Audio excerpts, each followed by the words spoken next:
One day a man saw an old lady, stranded on the side of the road, but even in the dim light of day, he could see she needed help. So he pulled up in front of her Mercedes and got out. His Pontiac was still sputtering when he approached her.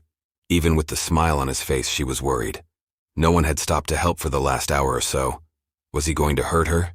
He didn't look safe. He looked poor and hungry. He could see that she was frightened, standing out there in the cold. He knew how she felt. It was those chills which only fear can put in you.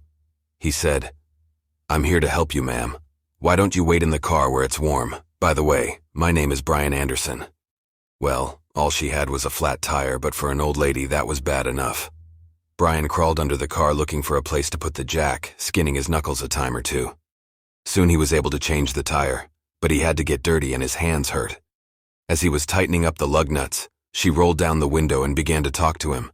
She told him that she was from St. Louis and was only just passing through. She couldn't thank him enough for coming to her aid. Bryan just smiled as he closed her trunk.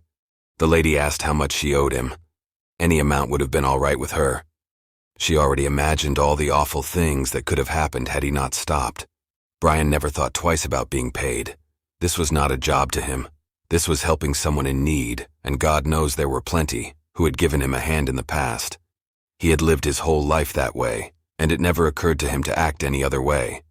He told her that if she really wanted to pay him back, the next time she saw someone who needed help, she could give that person the assistance they needed, and Bryan added, "And think of me." He waited until she started her car and drove off. It had been a cold and depressing day, but he felt good as he headed for home, disappearing into the twilight. A few miles down the road, the lady saw a small cafe. She went in to grab a bite to eat and take the chill off before she made the last leg of her trip home. It was a dingy-looking restaurant. Outside were 2 old gas pumps. The whole scene was unfamiliar to her.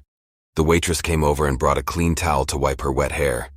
She had a sweet smile, one that even being on her feet for the whole day couldn't erase. The lady noticed the waitress was nearly 8 months pregnant, but she never let the strain and aches change her attitude. The old lady wondered how someone who had so little could be so giving to a stranger. Then she remembered Bryan. After the lady finished her meal, she paid with a $100 bill. The waitress quickly went to get change for her $100 bill, but the old lady had slipped right out the door. She was gone by the time the waitress came back. The waitress wondered where the lady could be. Then she noticed something written on the napkin. There were tears in her eyes when she read what the lady wrote. "You don't owe me anything. I have been there too. Somebody once helped me out the way I'm helping you. If you really want to pay me back, here's what you do. Do not let this chain of love end with you." Under the napkin were 4 more $100 bills. Well, there were tables to clear, sugar bowls to fill, and people to serve, but the waitress made it through another day. That night when she got home from work and climbed into bed, she was thinking about the money and what the lady had written. How could the lady have known how much she and her husband needed it? With the baby due next month, it was going to be hard. She knew how worried her husband was, and as he lay sleeping next to her, she gave him a soft kiss and whispered soft and low, "Everything's going to be all right. I love you, Bryan Anderson." Moral: what goes around comes around. You do good, you will get good in return. Always be helpful.